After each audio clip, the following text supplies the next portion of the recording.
Welcome back to the channel.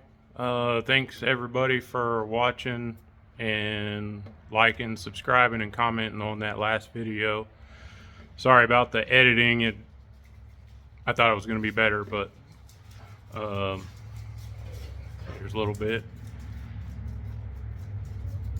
And Big Sweetie Pants, what are you doing? Huh? Forgot what I was saying. Anyway, that last video actually did pretty good for as bad as it was recorded. I just wanted to make another quick video changing the oil in the Dart today. This will be the third time I've changed the oil in the car. This Keith Black block doesn't have a dipstick provision. Well, the block is cast with the dipstick, I don't know, protrusion out the front of the block, but from Keith Black it was never drilled. So just try to keep an eye on the oil level as best I can. But I wanted to pose the question to the viewers and subscribers out there, what oil they've used or what their experience has been with oil. So initially when I put this motor together, even though it's got roller cam in it, I put break-in oil in it with a high zinc, so on and so forth, and I ran it for not very long, a little bit, just starting it up here and there with that oil in it, and then I drained it out, and I put this switch the Valvoline VR1 2050 there in the middle.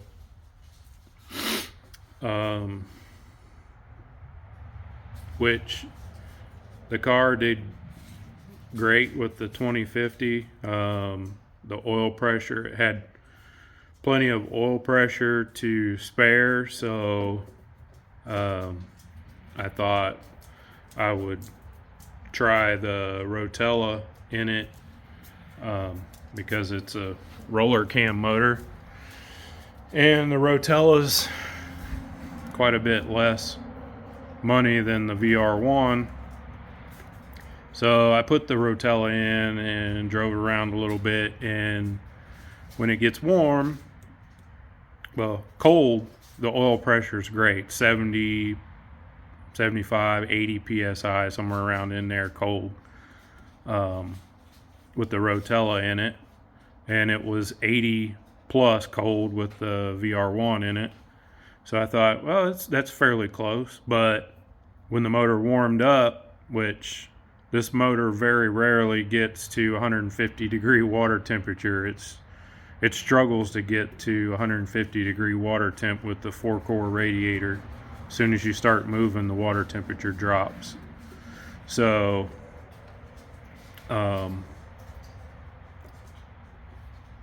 warm though, when after you've been driving it for 20 minutes, 30 minutes, the motor is definitely warm.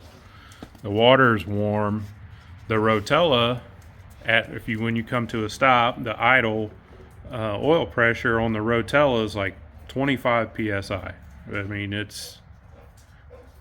that's probably plenty for a 1200 RPM idle or 1100 RPM idle or whatever. But the VR1 2050 would be 45 psi at idle, warm. So also the VR1, when you first start the car up and it's warming up, being E85, it would chooch a little bit of moisture out of the breather, the valve cover breather, just till it warms up, and then it would stop.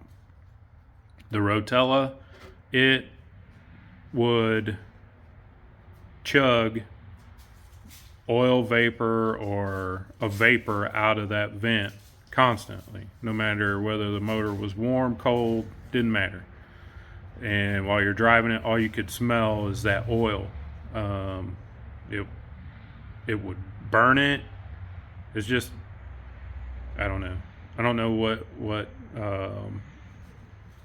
everybody else's experience is, but the Rotella for me was not good. So today I just drained all the Rotella out of it, and I went and picked up some of this AMSOIL 1040 synthetic with the zinc,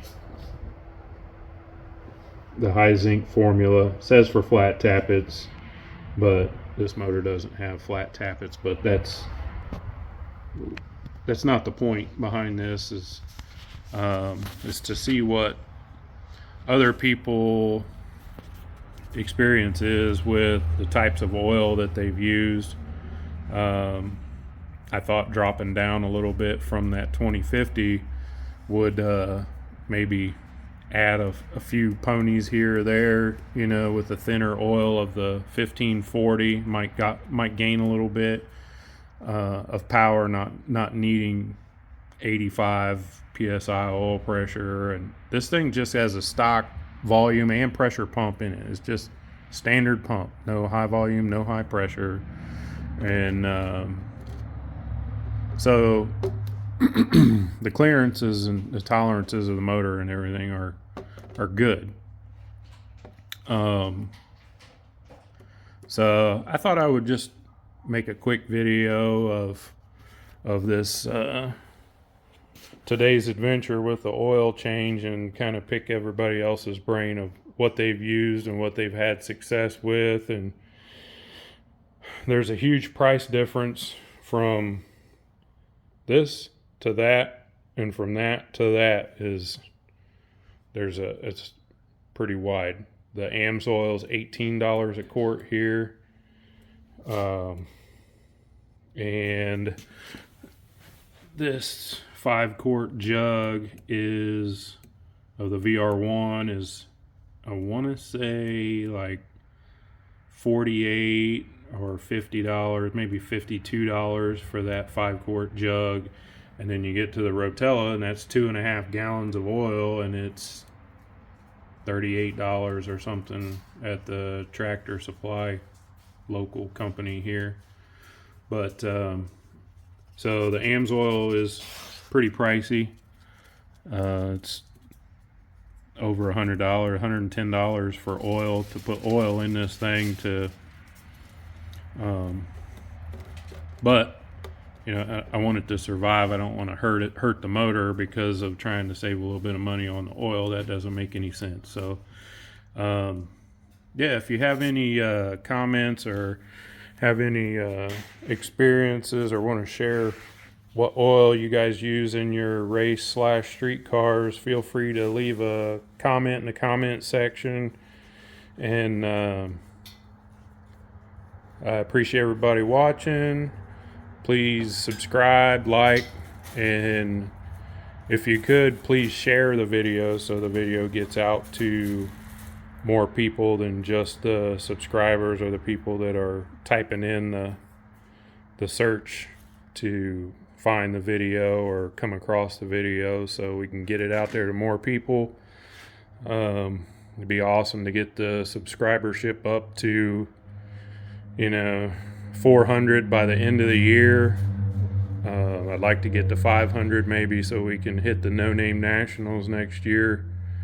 But we'll see how that goes. But appreciate everybody watching, and we'll catch you on the next one. Bye.